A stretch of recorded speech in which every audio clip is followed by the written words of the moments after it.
Hello, everybody. There you You were supposed to go in and introduce me, but no. I was like completely not prepared for that. Here, let me turn you off on my other phone here. Yeah, yeah, let me lower the volume. We were like, oops. I'm sorry on my phone too. Oops. We're both a Anyways, mess, guys. We're both a it mess. feels weird not It's having Bobby here, so not only clearly that, he's it's needed. Friday. It's not Mm-hmm. Thursday. So, but yeah, Totally. we had some technical Mercury retrograde issues happen yesterday, which is Since like yesterday. normal. It's been happening. So we had to postpone it to Friday night, but everybody, thank you for being here on a Friday night. Definitely. I'm honored to be back again. Welcome to Behind the Moon, a special edition. Unfortunately, our brother and friend Bobby is not with us today, only today. So Mhm. he asked me a few weeks ago if I could step in, so just the show can continue Mhm. and just be a special guest to fill in. Those are big Yeah. shoes to fill, so I hope I do him justice. We definitely need him, and I'm honored to be here with my sister Selena from Essence of the Moon. We're simulcasting through three different channels: my channel Moon Scarab, the channel Mhm. Essence of the Moon, and the channel Wild Raven Tarot, which is Bobby's channel. And tonight Yes. the topic is Extraterrestrial Bible. Hmm. Yes. Before we go into that, and I'll explain a little bit what is the essence of the topic, we're going to stop Mhm. for a second to say hi to the people who are visiting us tonight. Yes. Thank you everybody Um, for stopping in again. Do you want, I mean, I don't have the capabilities anymore. We handed them over to you, so I can't like click on anybody's names.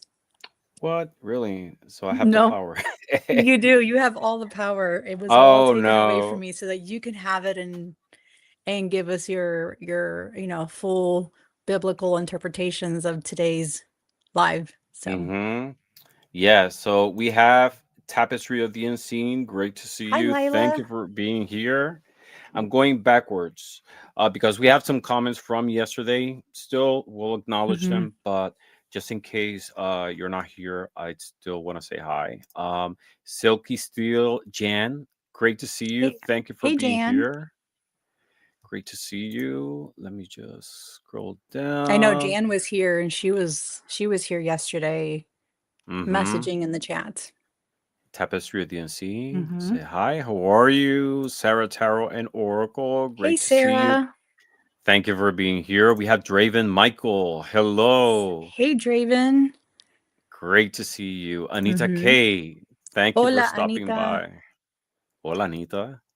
Who else we have? Bobby. How weird. Oh, Yeah, it is yeah. weird that you're not here. I know it's very weird. Annie Berger. Hey Hello. Annie. Great to see you, Annie. Thank you for being here. Debbie, Three Shifting Veils. Hey Thank you Debbie. for being Welcome. here. Witchy's best Oh, friend. Jess. Hi, Jess. Yes. Hello. The Soul Reflection. Oh, that's who Hello. I was just telling you about. This deck. Oh, That's her really? creation. Yeah. Hi. Oh, Welcome. nice. Yeah, Welcome, she was showing me Nadine. backstage some Yeah, of I the was just images. backstage showing him the deck, and we were talking about this deck in past life, and I was showing him some of the cards. So, yeah, welcome. Amazing. Beautiful work. Mm-hmm. Beautiful work. It is very Yes. beautiful. Mm-hmm. We have Red Eagle. Hello, Red Eagle. Great to see you. Thank you for being here. Hello, that's Who Irma's else? husband. Yes. Mm-hmm. Hi, Irma. Irma's here too. Irma's here, Irma West. Great to see Yes. you. Thank you for stopping by. And I think that's it. We have 16 people watching so far. Wonderful. And yes. And like I mentioned, today's topic, the title is Mm-hmm. Extraterrestrial Bible. And it's not that the extraterrestrials have a Bible. What we're exploring are cases in the Bible that could be manifestations of extraterrestrial contact. Um, why? Because, it's people in the Bible, they were explaining the world around them in terms of what they knew, the words, their Mhm. vocabulary, etc., and might not be able to understand the technology or the events that were happening. So they try to, like I said, describe it in the best terms that they could. So we're going to explore different cases in the Bible that could possibly be that. Does it sound right? Yes, Mm-hmm. I'm just So, commenting. yeah, someone was saying wheels within wheels. Yes, that's a very common Yes. description. We hear things like the glory of God or fire, Mhm. rumble, wheels within wheels, like in Ezekiel's case. But there's a lot into this book. Um, Disclosure, the whole idea of this is not to discredit the Bible. Mhm. This is just this topic is being exposed in a respectful way. We're analyzing not necessarily as a religious book, but more as Mhm. a historical book, because that's what the Bible is too. It's not only a collection of spiritual beliefs and experiences, but it's also a historical book looking back to a certain culture, a certain time in which they describe the world that was around them, right? The Bible Correct. is not necessarily mythology, right? What if the Bible is the oldest extraterrestrial contact record in human history? What if ancient people described advanced technology only using the vocabulary they had? Like I mentioned, wheels, Mhm. fire, smoke, glory. And tonight we're going to examine the Bible like aerospace engineers, not like medieval theologians, right? Yep. What is the best example to understand this topic and these descriptions? Mhm. What if I brought my great grandmother or your great grandmother to the world today? If you took things like a Starlink dish, an iPhone, a Tesla Cybertruck, a laser pointer, earphones, right? Earpods, and you hand Mhm. it to your great grandmother in 1780. How would she describe it? She's not going to describe it as a tech reviewer. She will describe it in the terms that she would understand based on her world. Things like, for example, to describe a Tesla Cybertruck, maybe she would say it's a silver beast with no horses that obeys silent commands, Yeah. right? An Correct. iPhone. How would my great grandmother describe an iPhone? Maybe she will say it's a Mhm. small glass talisman that shows living Mhm. pictures and speaks when touched, right? Things like AirPods, right? Earphones. She will Mhm. describe them possibly as earmuffs that block the world and bring music from nowhere directly into the mind. Yeah. Right. Exactly. A laser pointer, right? She will describe it maybe as a wand of red fire that moves around as you Mhm. handle it, you know, like a needle red fire across the room, things like that. Or a Yeah. laptop, like a Mhm. folding book of glowing ink that thinks faster than men. Mhm. All these technologies, if we look at from from a different point of time, we will describe it definitely in a different way, you know. Or a microwave, for example. How would Mhm. they describe? Maybe like a box that cooks with no fire at all. Or There's even like a so many. plane. Yeah. A plane, like a How would flying they see a bird. plane back in the Uh, early, 1400s? mhm. Yes, yeah. So imagine Mhm. people in the Bible like Ezekiel trying to describe the things that they were seeing, Yeah. crafts. And it's we might fall in the error, in the mistake of judging people in the past describing a future technology. It's hard sometimes us to be able to describe or understand technology from the past. And Mhm. the example, and this is a personal example that happened to me. I was talking with a coworker. She's 20 years old, and no, less than that. She was 18. This was recent. And I was trying to explain to her what a cassette was. This is a person that was born in a time in which music is streamed. Hmm. Don't forget download music. That's kind of like passe. We're talking about streaming music. So trying to explain to her the concept of the physicality of being able to enjoy music was very difficult. So I was trying to explain to her what a cassette was, and I was, trying to use terms that she will understand. I would say it was like Yeah, this small plastic box, smaller than your iPhone, that had a ribbon inside, a magnetic ribbon, and she was like, "What's a magnetic ribbon?" I know. I said, "Well, if you think about like the credit cards on the back, that's a magnetic Hmm. ribbon, a magnetic strip." And she was like, "Oh, I don't use credit cards. I use my iPhone to pay." So like trying to, just for her, it was difficult to wrap Yeah, her head around the fact that you had to like rewind physically music to be able to go back and with forth. a pen or a pencil. Yeah, That you had definitely. to, if your Hmm. ribbon got loose, you had to use that to wind it back up again. Oh my God. Yes. Or like twisted Or around. like Yeah. Blockbuster, make sure you rewind your Hmm. VHS before you returned it. Yeah, definitely. Hmm. So, it's hard sometimes to understand the technology of one era if you were not part of it. Correct. And I remember as a child, my father had it used to be called a hi-fi. It was like this um piece of furniture that had a record player, and it had also like an 8-track player. And I could never understand how 8 tracks worked. I understand it was similar like cassettes, but 8 tracks were divided like in 4 programs, and they were like playing like a different song on each program. Like you would be listening to like a song and select like program 2, and it'll jump into the middle of another song. I Hmm. don't know, it was kind of weird. Very So weird.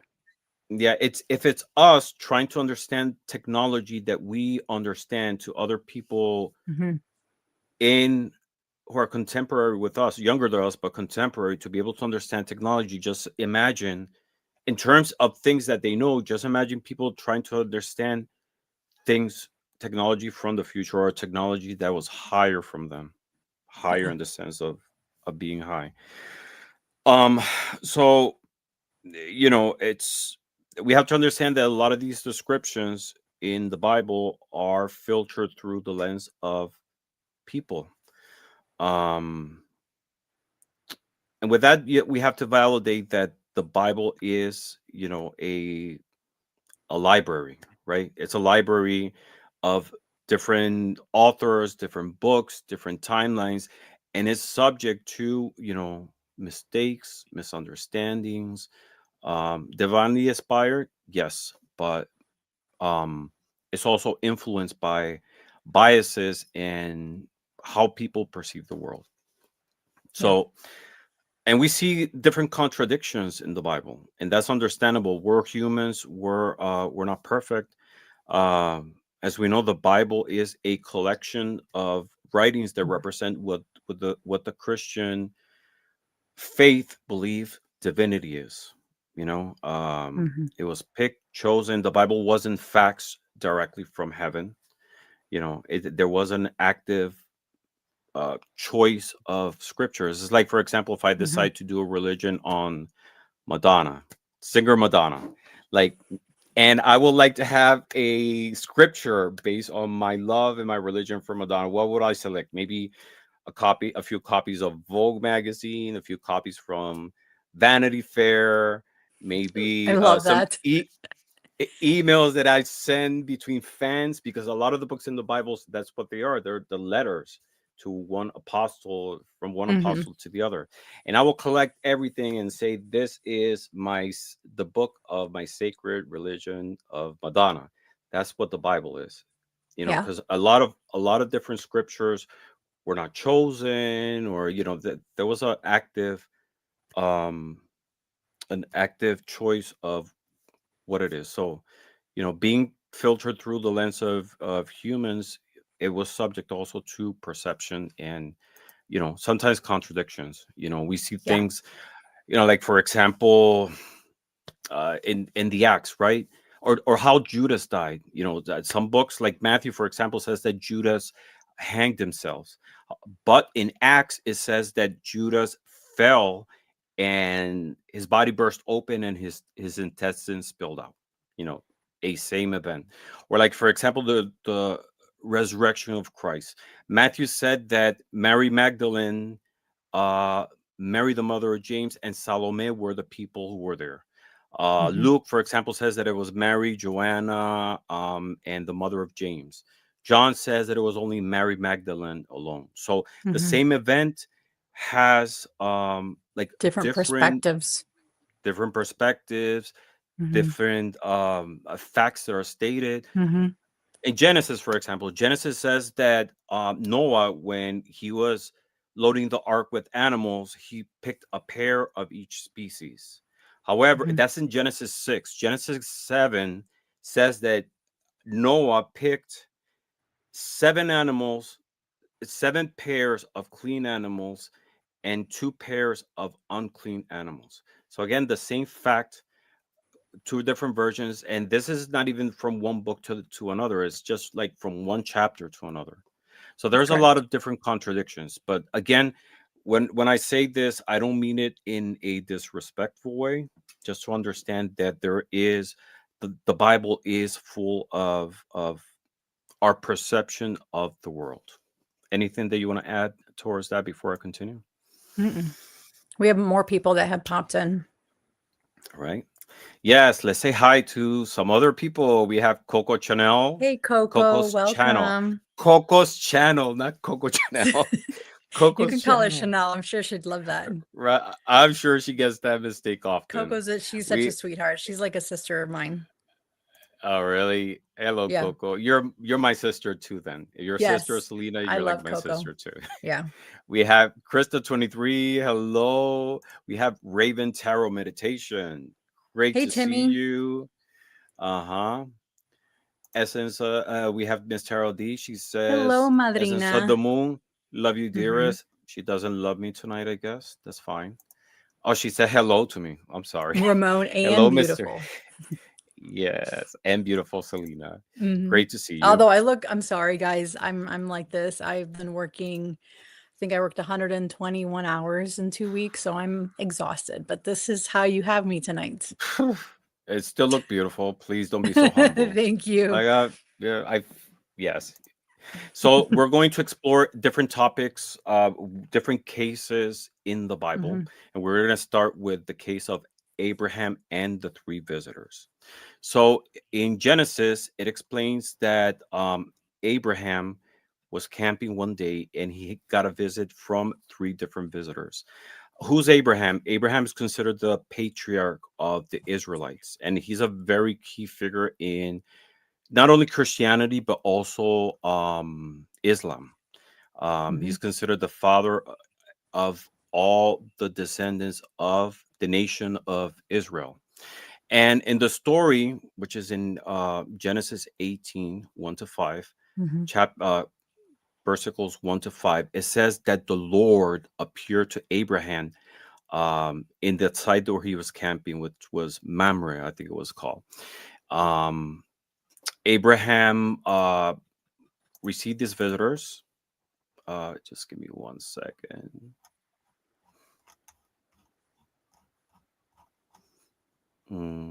Just give me 1 second.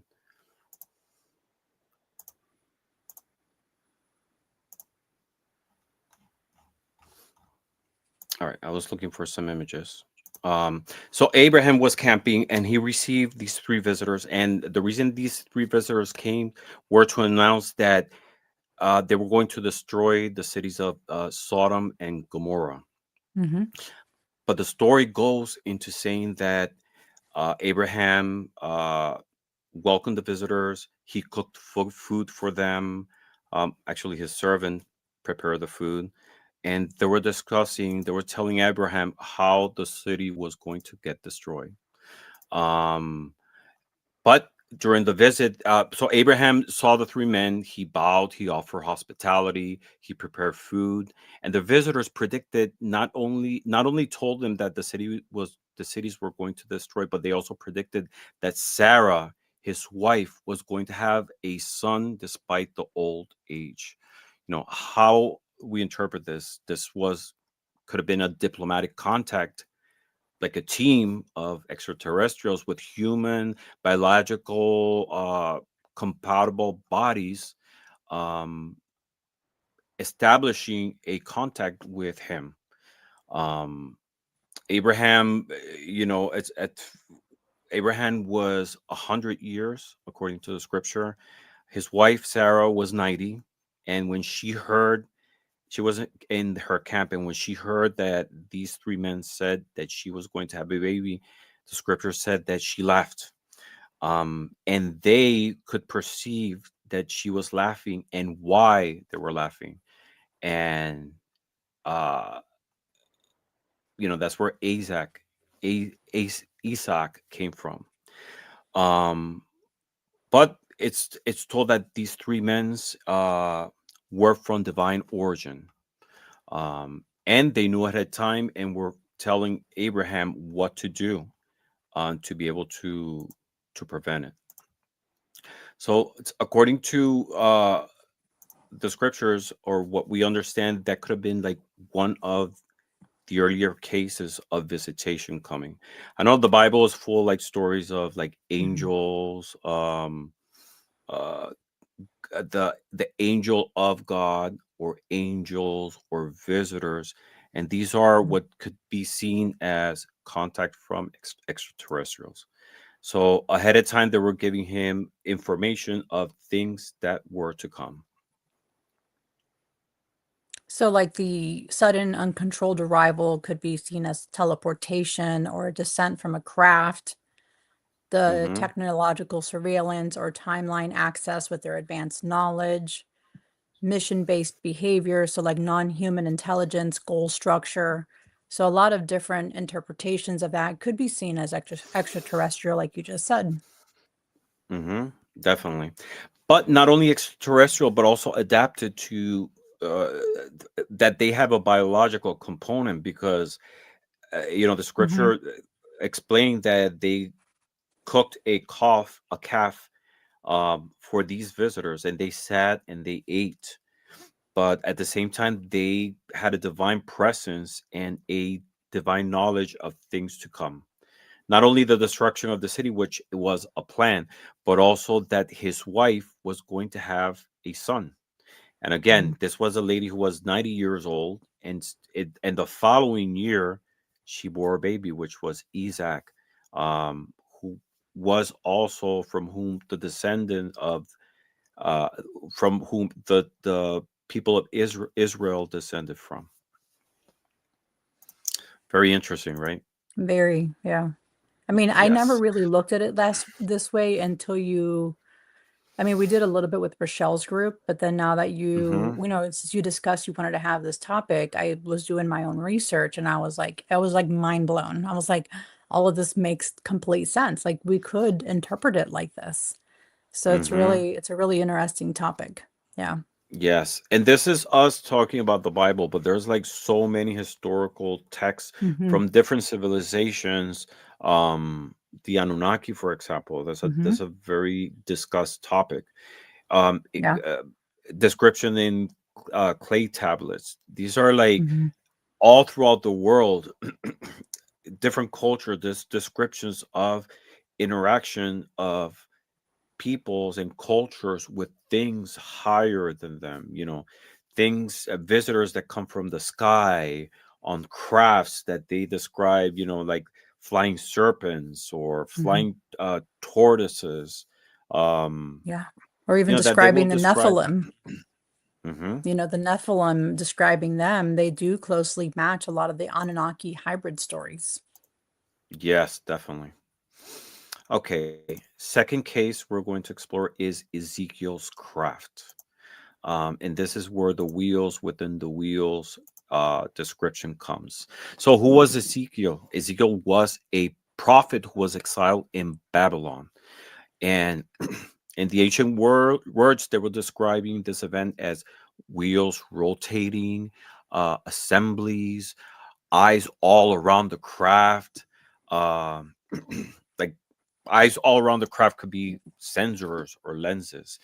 And according to the description of in the Bible, it was described as a whirlwind, great cloud, fire enfolding itself, amber brightness. It describes four living creatures with four faces, four wings, and wheels full of eyes that moved in all directions. Um, and exactly what the what it's described, and I'm gonna read it. I'm gonna read some of it. The scripture says in Ezekiel 1:4-28, it says, "And I looked, and behold, a whirlwind came out from the north, a great cloud and fire enfolding itself, and a brightness was about it. And out of the midst thereof, as the color of amber, out of the midst of fire. Also in the midst thereof came the likeness of four living creatures, and this was their appearance. They had the likeness of a man. And their feet were straight, and the sole of their feet were like the sole of calf's foot, and they sparkled like the color of burnished brass." And it goes on describing the sound and what it looked like and how he felt and how everything around it was reacting towards this thing. And how could we describe it in modern interpretation? It could be a gyroscopic stabilization ring, um, a craft body with a pilot deck, a multi-sensor detection system, high energy. And what's interesting is that in 1974, this craft was recreated. There was a Joseph Blumrich studied Ezekiel's book and concluded that it described a sophisticated spacecraft, and it was published by Spaceships of Ezekiel, which is a book published in 1974. And basically, he described it as a omnidirectional wheel this inspired by Ezekiel's vision.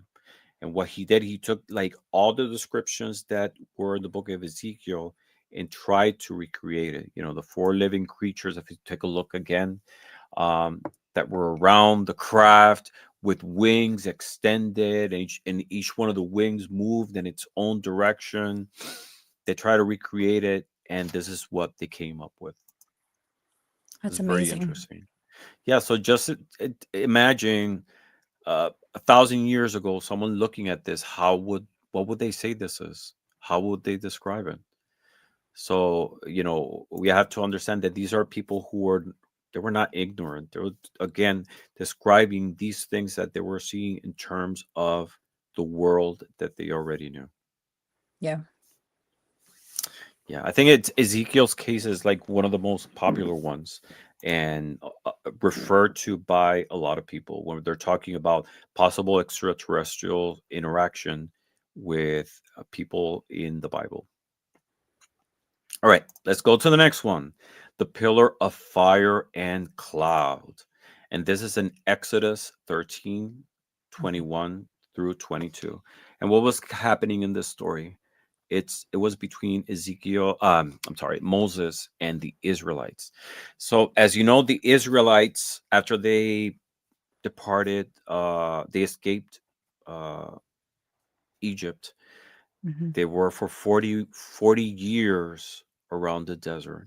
Hmm. Why 40 years? There's a story in the Bible in which when they escaped Egypt, they wanted to enter the land of Canaan. I don't know how you pronounce that in English.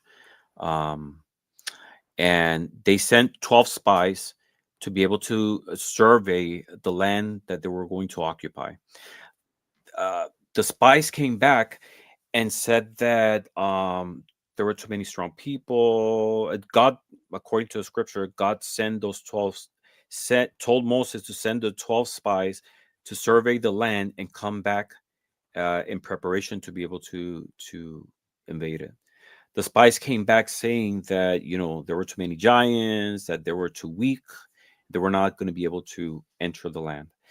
Hmm. Uh, God got angry, and because of their lack of faith in God, they punished the people of Israel to wander around the desert for 40 years. They said, because you doubted me, your generation is not going to enter the land, the promised land. Promised So land. Yeah. 40 years went by, and they were just like wandering in circles around the desert. During that time, a lot of things happened. A lot of things. But during that time, according to the scriptures, during the time that they were going around the desert, they were guided at all times. At daytime by a pillar of smoke, and at Mm. nighttime by a pillar of fire. And How possible interesting it would be rendering. to see that, like to me, it's Hmm. like mind blowing to even be able to comprehend exactly that, like those Hmm. That images. Yes, that thing guiding them daytime and nighttime Hmm. all across the desert. And exactly the Bible in Exodus 13:21 to 22 says, "And the Lord went before them by day in a pillar of cloud and led them the way, and by night in a pillar of fire to give them light to go by day and night." Um, he took not away the pillar of the cloud by day, nor the pillar of fire by night before them, uh, from them before the people. And a modern interpretation, maybe during daytime, this a craft was being cloaked by clouds, and at night, it was a luminous propulsion that was this persistent escort that they were going through. Wow. um just imagine, like, Oh my goodness. I'm like mind blown right now. it's a physical representation right in front of them at all times, Hmm. guiding them through the desert in spite of their disobedience. Yeah. So, and that's right Wow. there in the Incredible. scriptures for anyone who wants to read it. You have the exact book where you can find it at. So here I was All right. reading that the Sumerians' Mm-hmm. depictions show gods descending in cloud vehicles. Mm-hmm. And that is exactly the next topic that I was going to, the glory Oh, of God sorry. descending. The glory of God descending. And there's so many Mhm. references in Oh yeah. the Old Testament of these events that happen. And this happened during the time that they were wandering also around the desert. Divinity, gods, their higher power, whatever they felt it was, or whatever they were seeing, were guiding them through the desert to be able to keep them safe Hmm. and obedient during the time they were around. Yeah. And you were saying about the glory The descending. Sumerian depictions show gods descending in cloud vehicles. Mm-hmm. So Yes, I think that's a really cool, just to even like really think about that sentence. yes, Show gods, definitely. and not just one god, it said gods Gods, plural. gods. So Mm-hmm. descending in cloud vehicles. So Mm-hmm. it's very interesting. Yeah, we talk about Yeah. the Elohim. It's Yeah. plural, right? It's Yeah. not just Miss Taro one, D but has has some responses or comments to all of this. all right. So the glory of God descending. Hmm. Um, what could it look like? Something like this, Yeah. right? Every Right? time there's a description, and in this case, we're gonna talk about different examples of the glory of God descending, and one of this is on Mount Sinai. And the description that Exodus gives us, that it was fire, cloud, the mountain quaked, there was thunder, lightning. And how can we interpret this? The modern interpretation will be like some type of high energy craft touchdown, right? We have the kinetic and thermal effects of this physical object making contact, visible plasma, for example. So in several parts of the Old Testament, it clearly explains what the glory of God was descending was, right? How can you imagine that? Like, it doesn't say God per se. It says the glory. It's like some big manifestation of something Hmm. coming down. And with that, there's a physical effect. So we can Like interpret clouds, that. almost like the judgment card is what I feel Exactly. of the glory of Mm-hmm. God. When you see the angel, you see the clouds around it, the trumpet happening. To me, I see that as the judgment card. Yes, definitely. It definitely makes sense. Um, another example of the glory of God descending. There's a description in the Bible of the great tabernacle. And what's the Hmm. tabernacle? It was a place in which the people of Israel, through the high priest, will establish contact with God, with the Hmm. divine. And just the great tabernacle is a whole topic in itself because the Bible explains the directions that God gave to the Israelites of how to construct it, and it gives like specific dimensions, what materials to use. And this was a place, like I said, to make contact with God, but it will also encase the Ark of Covenant. Well, there's a lot of discussions of what that could be. A lot of people think that it could be like some type of object with radioactive energy. That's why the high priest had to wear like a breastplate, Hmm. which some people interpret as maybe like some type of protection. Like the people who are X-ray technicians, they Hmm. have to wear like this type Or of police vest to protect. officers who have to wear that Mhm. Teflon type of plate. Exactly. So the big tabernacle, the great tabernacle, was a place in which the glory of God would descend and establish physical contact with the the Israelites, right? Um, and specifically, you can find it in Exodus 40 to 34, um, and it describes the same thing, how God would descend, and there was like thunder and sound, and that it covered the whole tent, and the glory of the Lord filled the tabernacle. And you know basically it was like a landing or sustained operation of high energy that filled the whole environment. Hmm. No, nothing is. I mean, it's how else could you explain? I mean, Yeah.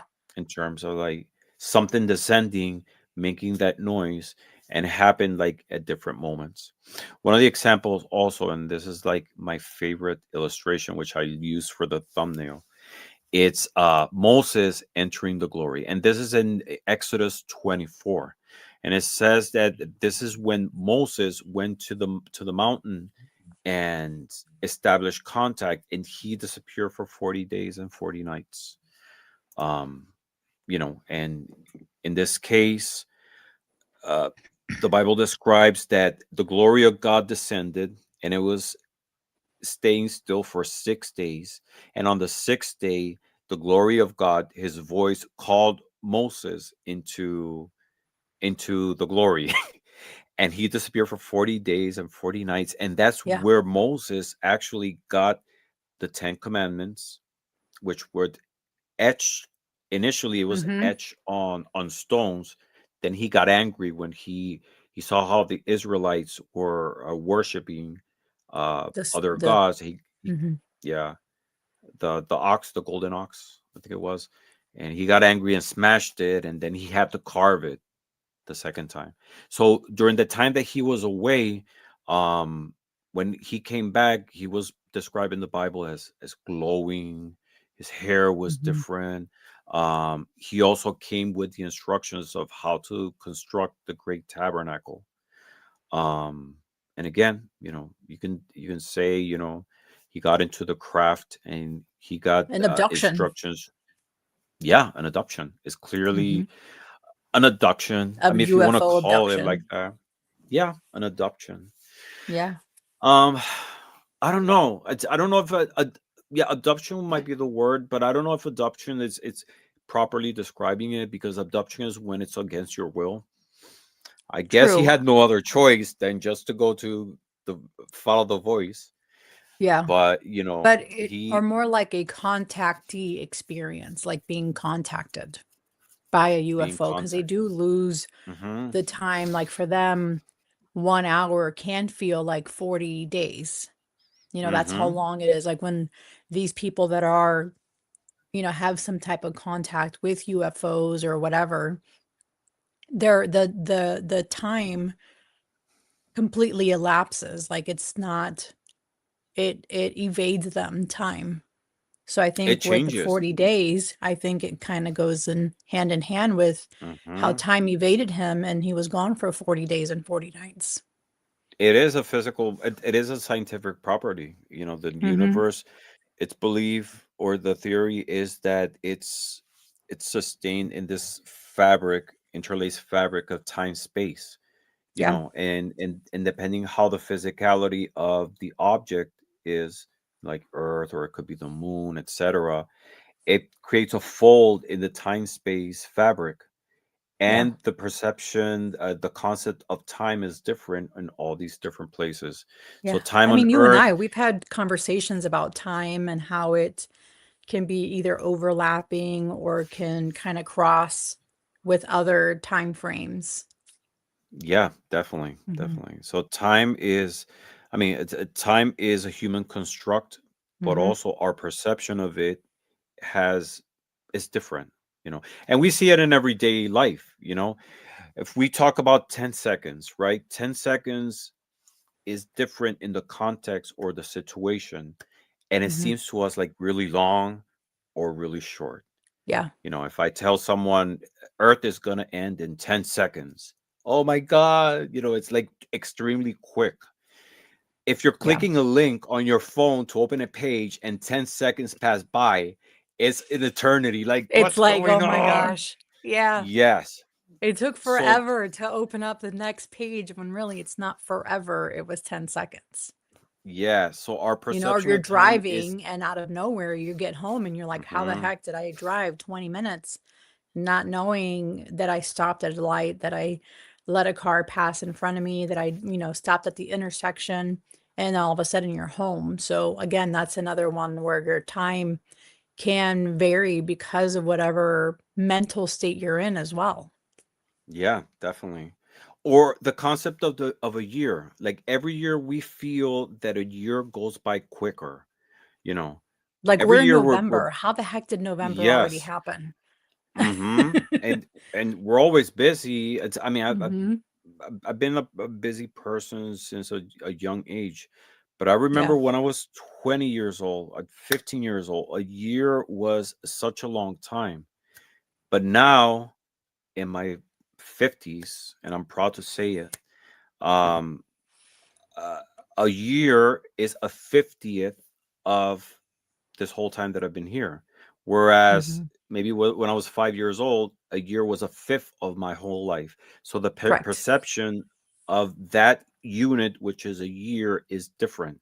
And every Correct. year feels that it goes quicker. And a year is And still quicker and 365 quicker. days. And we're always busy and caught off in our things. But again, like that example of the 10 seconds, our perception of a year changes as well. You know, So so I think it's Bridget, Fabled Witch said Selena's holding back to say she's 44, LOL. Thanks, yeah. Bridget. I mean, yo, I'm proud to say that I'm 52 years old. And I Yeah. say that because I feel that I'm still in my 30s, maybe in my late 20s mentally. It's a I know mindset. Yeah. it's a mindset, but also I feel blessed that I made it this far. Hmm. Throughout my life, I met people who left us at a very young age, different situations. And being able to experience life still at this point, feeling loved, loving people, having my parents being, knock on wood, healthy, no health problems. I feel Yeah. it's a blessing, and I'm Miss proud to Tarot say D that I'm said, wow, Ramon is 50. I didn't realize how much older he was than me. right. I say, yes. Yes, she's younger and looks much younger than me Yeah. in every way. Miss Tarot. Hey, Bill, welcome. Hi, Bill. Great to see you. Hmm. Yeah, so we've discussed several topics already, several examples, and we'll jump to our next one. I love And this and this next one. this is in the New Testament, and this is the Yeah. Star of Bethlehem. Yep. And as we all know, and we're getting close to Christmas, the Yep. story of the Star of Bethlehem, it's this star that the three wise men were following, and the star was guiding them to the point of where baby Jesus was. And specifically in Matthew, it says, and when they heard the king, they departed, and the star which they saw in the east went before them till it came and stood over where the young child was. And when they saw the star, they rejoiced with exceeding great joy. And what's the modern interpretation? It could have been this guided vehicle or this beacon that was precisely taking them to where baby Jesus was. Yeah. What star moves? I mean, it's we see celestial bodies move as we move, but this was a deliberate direction or guidance from one point to another.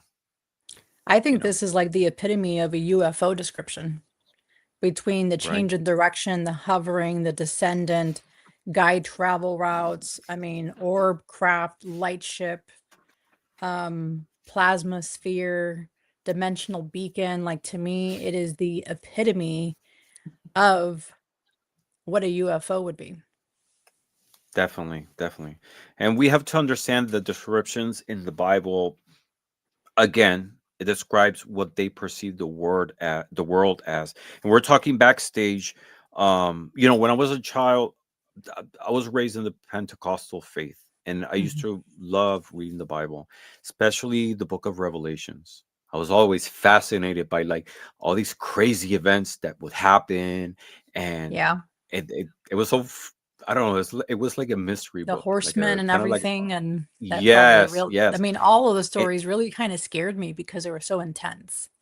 Yes, yes, especially and what clicked to me to realize that a lot of these things they were explaining it in terms of their world or a metaphorical sense were things like, for example, and it says, "And behold, I saw a star fall to earth." And like no star could really fall to earth, right? No. Because what are stars? Our sun is a star, and that will like swallow the whole earth right there. Yeah. But so they were explaining this thing that was falling as a star. We even say like shooting stars, but that's more like a, Hmm. a, a phrase that we culturally use when something in the sky that it's brilliant is moving. But when I read that, and maybe I was like, I don't know, 7 years old, it kind of like clicked. And then on top of that, my dad used to go to theology school, a school of like studying the Bible in depth. He had a whole collection of books, and one of the books that he had that I have to say changed my life was Chariot of the Gods by Eric Van Daniken. And I still have the old 1976 copy it is that my father had that I used to read as a child. I still have it in my possession. And that Wow. book like opened my whole view about the Bible and extraterrestrials and the perception and the experience of a lot of different cultures with other beings. Wow. And yes, and this show, Ancient Aliens, is based on this book. Remember, I've been watching Ancient Aliens since it first started. It used to be like a pilot. The first one was like sort of like a pilot special of 2 hours. Um, that would talk about the book and experience of different cultures, and then they expanded it into a show with a lot of different series and topics. But that book was pivotal in changing my view of the Bible, not necessarily as a spiritual book, which I still respect as, Hmm. but a historical account of things not only happening in their culture, but interaction with celestial beings. Wow. I'd Yes. never really, that's really interesting, especially that book. Chariot, yeah, Chariot Chariot of of what? the Chariot of the Gods is a really popular book. It's been translated like I don't know, like 50 different languages. Is by Eric Van Daniken. He He is a religious man. He still believes in God, but he's also I think he's an anthropologist. He was a professor. He might be retired by now, but that book is amazing, and it talks about I think it's in Really cool. Palenque. Yeah, in Palenque, there's this tomb from the Mayan civilization, and the tomb of this king depicts what seems to be like a rocket. This person going into a rocket, and you can see like the planks and everything, and it's that that image is depicted in the book. And the book is fascinating.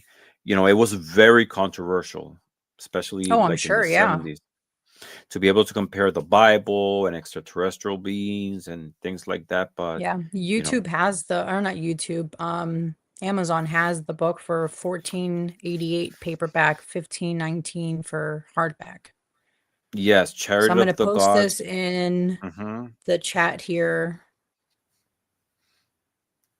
It's worth reading if you're interested in the topic, the overlap of the Bible and extraterrestrials. Hmm. Start from there because it's fundamental. All right, Very next cool. Yeah. case. Yes. So next case is the case of Sodom and Gomorrah, Yep.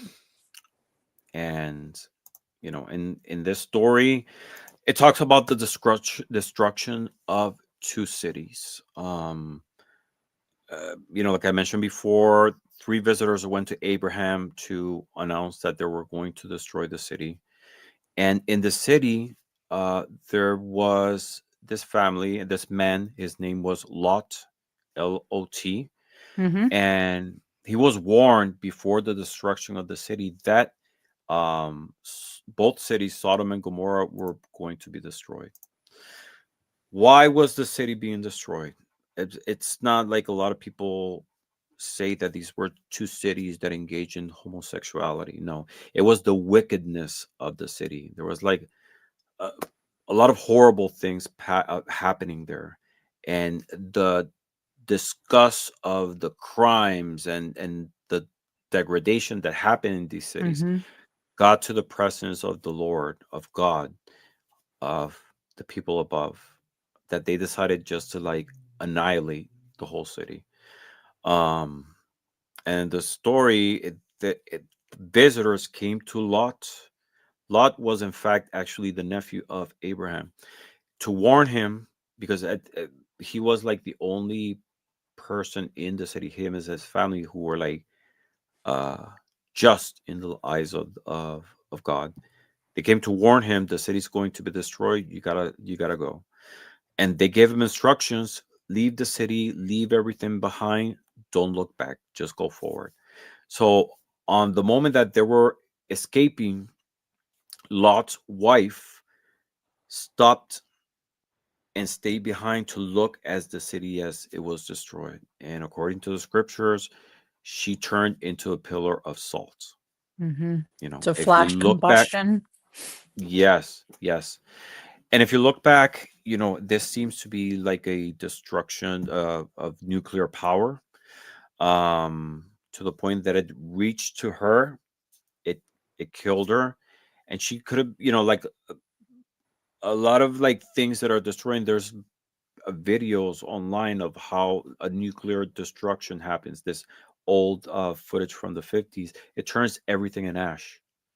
you know so it seems to me like she was just like the standing figure of ash that was just like vaporized. All her like body was vaporized. She turned into, it's described as a pillar of salt. Of course, our body is salt also, Hmm. but it was a pillar of ash. And by the description of how the event happened, it seems to be that it was a nuclear destruction. And But that's then right there in again, you'd Genesis realize 13. that a meteor wouldn't give you like advance warning to evacuate your family. You Mm-hmm. wouldn't have True. the meteor give you an advance warning like the angels did. Mm-hmm. Yes.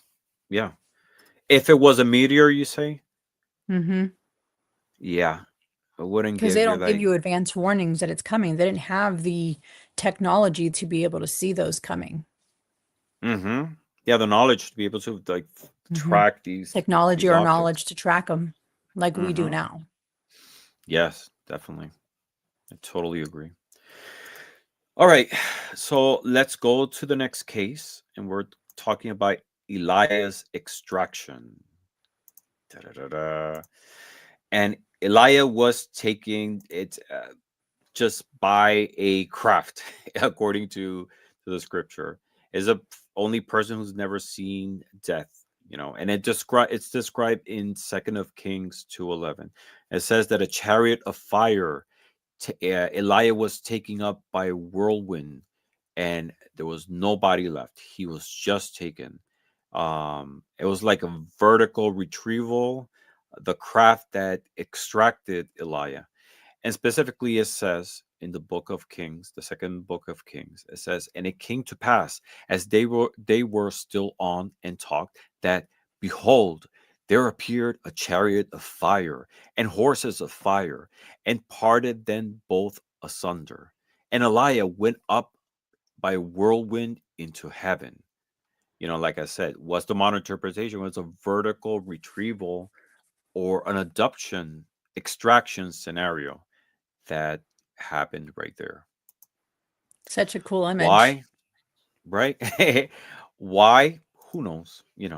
I feel that a lot of these people who were taken or were chosen, to have like descendants, and you know, maybe there was like some DNA manipulation. Maybe they have like the proper, I don't know, physical composition to be able to ensure the healthy descendants of the rest of humanity. Oh, I didn't think about it like that. Yeah, that makes Hmm. sense. Yeah. Well, they're Hmm. talking about like Israel being the chosen people. What was so special about them? If they were like, if according to the scriptures, God created everyone and there was already cultures all around, what was so special about them? Maybe they were genetically engineered superior to be able to repopulate or populate Earth. Who knows? Interesting. Hmm. All right, and the last case that we will talk. Look, there's like so many There cases is. in the Bible of contact and technology and things that were described that clearly, or they could be interpreted as extraterrestrials. This is a topic for like many shows. Oh, That's why Ancient totally. Alien is still airing because Yeah. it's not just in cases of the Bible, but different cultures, and Yeah. maybe in the Culture future we can do parallels a definitely, definitely. between the The last, Sumerians, the Indian with the Vedic texts, and so forth. There's so much oh there's yeah, so much to the interpret. Mah the Mahabharata, it Hmm. explains the same thing. Like Even the Native chariot, flying Americans with the chariots. star people, the Hmm. Mesoamericans. There's so many different ways to interpret these types of texts. Yeah, totally. Um, the last case we're going to talk about is about manna. And what is manna? It was the substance that Hmm. the Israelites will pick up, um, that the Lord will give them to sustain. Again, this happened during the time that they were in exile, in the 40 years that they were walking around the desert. And what is manna? It was this miraculous food that they will eat for 40 years. They will call it the bread of heaven. And what did it look like? It looked like it was white. It looked like coriander seed that tasted like honey wafers, and that's according to Exodus. Oh, I'm sorry. Let me change the banner. Oh, I didn't prepare a banner for this one. Doesn't matter. So it's on Exodus 16:31. It describes exactly what manna looked like and tasted like, and what was the function. It was to sustain the Israelite daily. It was gathered daily, and it was prohibited to pick up for the next day. It was something that the Lord will provide to the Israelites. That Hmm. it will come up in the morning with the dew. There it was. You will eat it, and it had to be collected daily. If you try to save it to the next day, it will rot. The only day that you were able to save it was in Sabbath, before Sabbath. You will pick up the day before, double portion, because the Sabbath, according to the Jewish tradition, you can't work, you can't do anything. It's the day for resting. So it was permitted to pick it up before Sabbath. Who knows? Maybe Wow. the extraterrestrials added some type of preservative so it will last longer. But for 40 Mm-hmm. years, that was their food.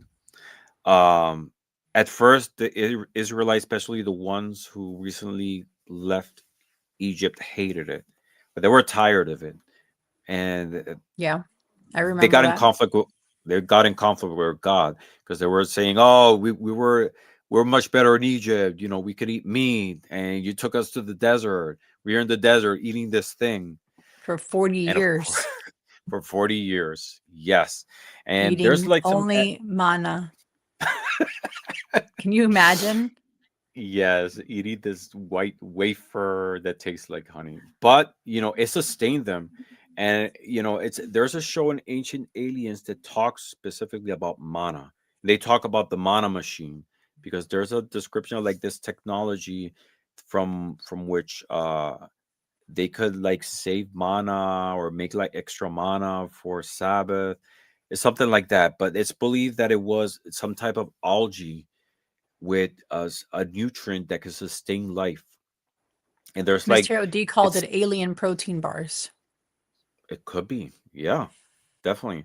It had all the elements necessary. Just imagine being in the desert, like dehydrated all the time because it's not like you can find water around the desert. Mm-mm. So it definitely had to have the right combination of salts and potassium so you don't dehydrate, Yeah. um protein, Mm-hmm. carbohydrates, specially engineered for being in the desert.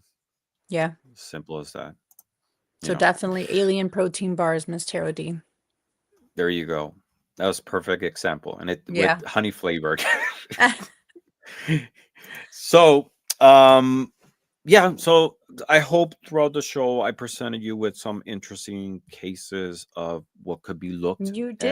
as Yes, you did. Definitely. as cases of Yeah. extraterrestrial intervention. Mm-hmm. They again, they explained it in the way they could. For them, these were miraculous events.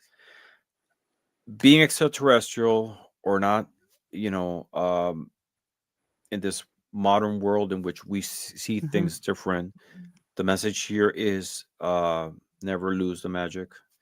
Always believe that miracles are possible. Doesn't Mm-hmm. matter the source that they come from. And here there is a message of faith as well, that the divine, whatever shape it is here to protect us, to guide us, to be at our side, and that we're not alone. We have each other and we have divinity, whichever form it takes, whichever your belief is, they're here to guide us through the hand, through this path, which is the physical earth, to transcend into the beyond. Yeah, definitely.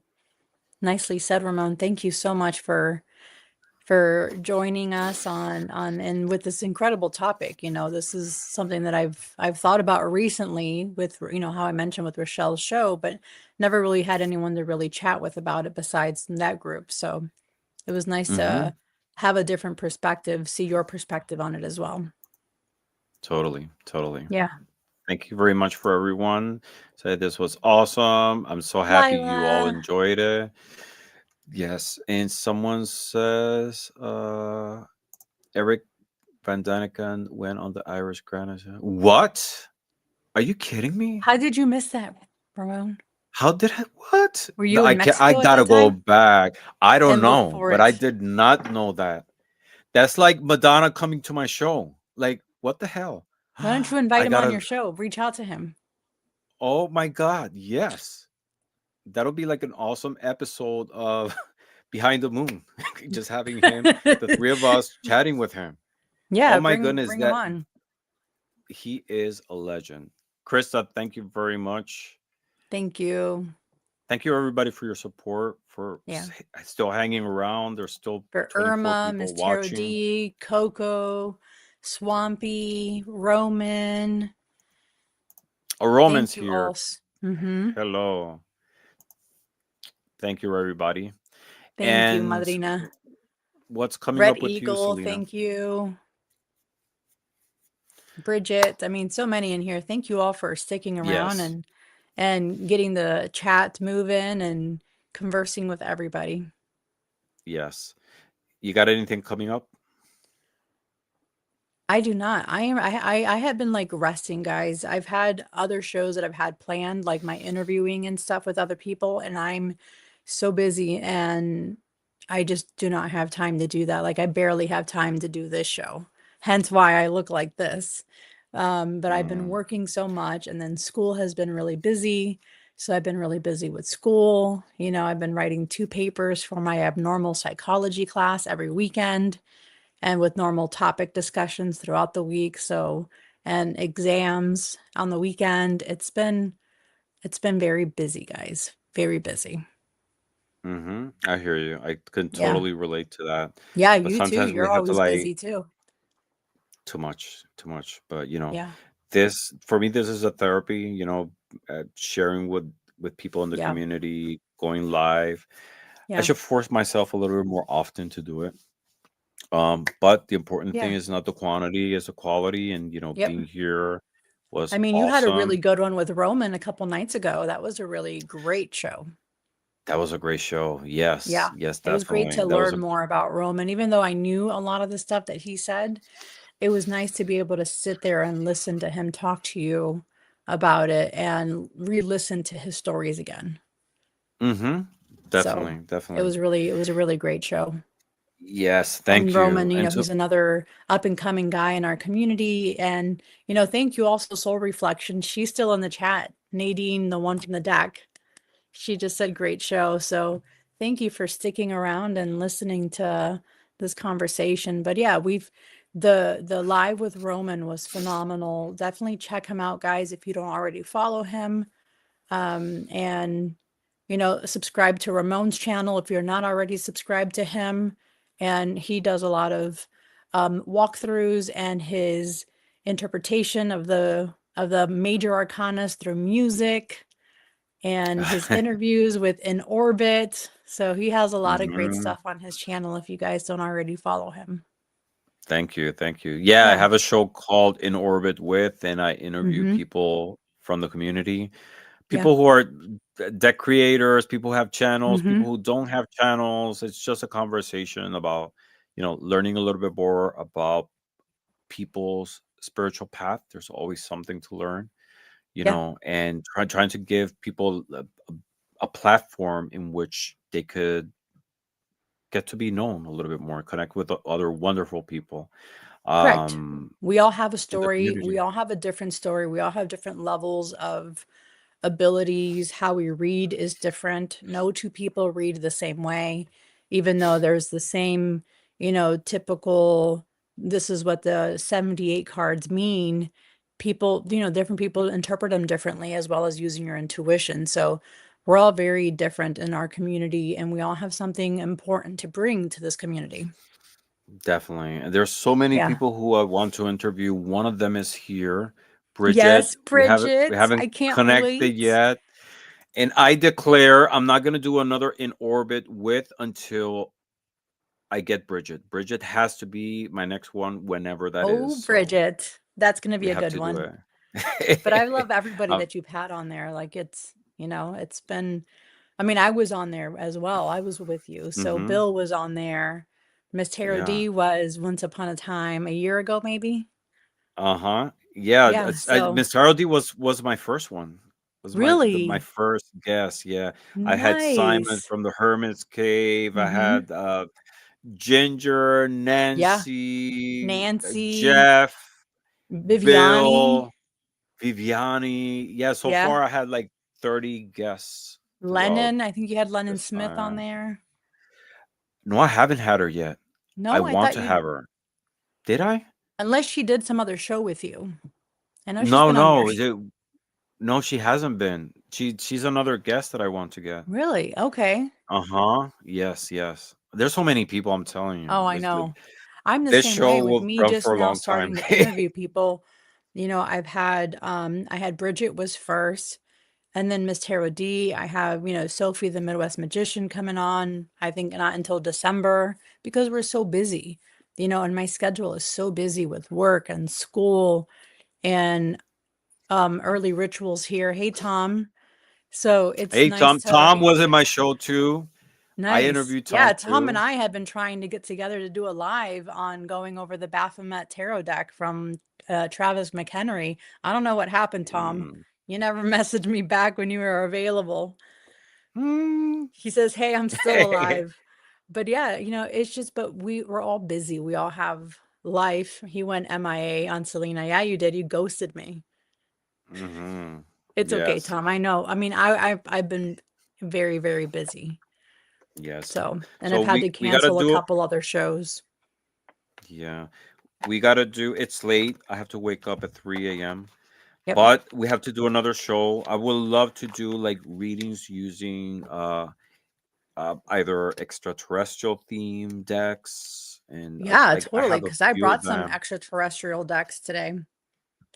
Should we Hmm. do a final reading for the night? Yeah, why not?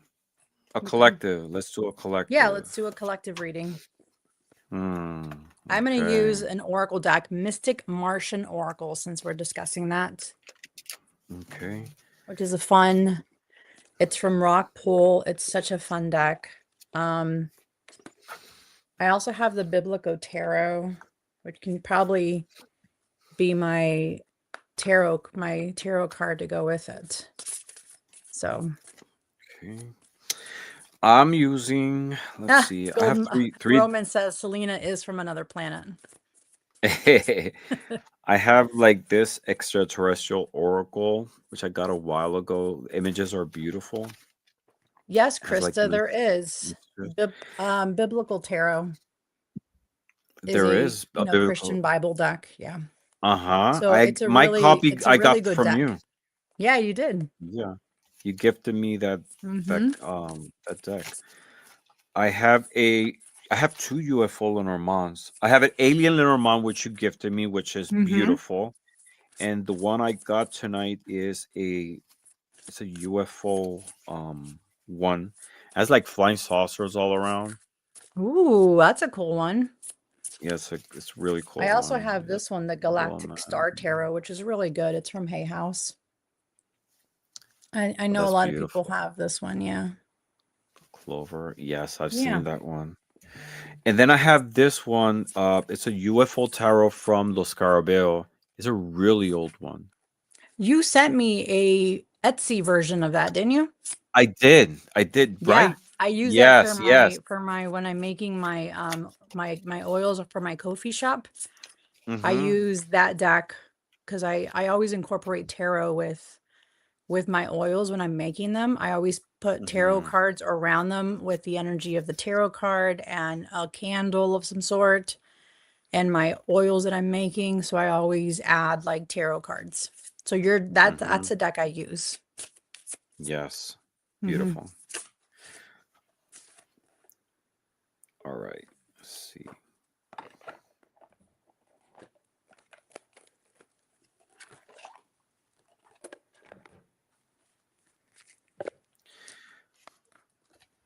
All right. So I pulled two cards for the collective.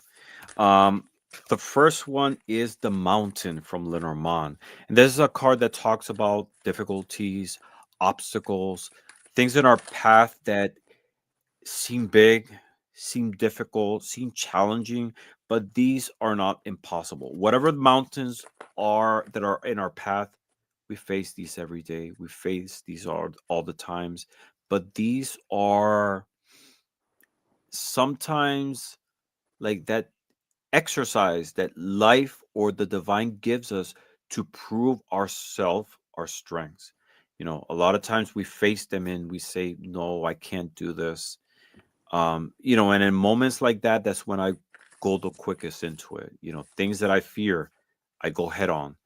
Why? Because it helps me overcome it, and it helps me realize my strength and how strong I am, not only mentally but also emotionally. And that's for everyone. I'm not talking just about myself. You're much stronger than you believe. And precisely that is the second card I pulled. And it says, you are stronger than you think. So always Wow. remember, in face of uncertainty, of fear, you are much stronger than you think. You can tap into, whether it's collecting with your divine guides, whichever brings you strength, but more than anything, tap into your own strength. You have much more to give. You have so much you can overcome. Just have a little bit more faith in yourself. That's what I got for you. Wow. So I got from my biblical tarot, I got the devil, and it's Satan tempting humans to sin. Look at that card, guys. Mm, amazing. I love the skulls. Me too. Isn't that a beautiful card? And then from my Mystic Martians, I got Pleiadians, unconditional love, excitement, and laughter. So this is such an odd combination. Mm, But I'm seeing this as, with the Pleiadians and the devil together, I see this as like you're breaking out of an old fear, an attachment, or limiting pattern with the devil card. But I also see that your light is rising and your shadow is struggling to keep grip on who you are, on what you're trying to put out there into the world, into our own planet. Um, but I think this is definitely a card that's saying, this combination is definitely letting you know that you are leveling up, that you are going from releasing these shackles and the temptations to this Pleiadian energy of unconditional love, excitement, and laughter. So that's how mm, I'm seeing these two, but it's just a reminder to choose the higher perspective, choose joy, and don't let the chains of doubt stop you from elevating to this card right here. So that's my message for you mm-hmm. guys. Beautiful. And similar Yeah, message, it's about yeah, facing your fears. Don't yeah. let don't let it block your path. Hmm. Just go Don't forward. let it restrict you and chain you down into this card right here with the devil card, Hmm. like that whole Beautiful. image right there. Beautiful. So Beautiful. yeah, it's a beautiful, beautiful message. Yes. Yeah. And so says Miss Charlie. Thank you both. Oh, thank Beautiful. you. We're synced. Yes, we're synced. Hmm. We had so many experiences that way. Yeah, I know. Past lives together. Totally. Yeah. All right. So, everybody, again, thank you for joining us. Thank you for your beautiful energy, your interaction. Thank you for spending your time with us tonight, exploring this topic. Yeah. Next show, you will have Bobby back again. Yep. We And haven't hopefully, discussed the I'll be, topic yet, so yeah. yeah, and hopefully, I can join both of them in a future show. Um, uh, here Definitely. behind You're the moon. always welcome. You don't even have to ask. You can just say, "Hey, what's the link? Let me get in." I just crashed the show. Just Yo, I'm crash it. You here. can crash anytime you want. Yes. Anytime. We'll send you the link Mhm. whenever. Thank you very much. And Yeah. everybody, again, thank you very much. Blessings to all and have a good night. Good night, guys. Bye. Bye. Oh, wait a second. I left the banner. I can't leave like this. All right. Have a good night, everybody. Good night, Blessings. Bye. everybody. Bye.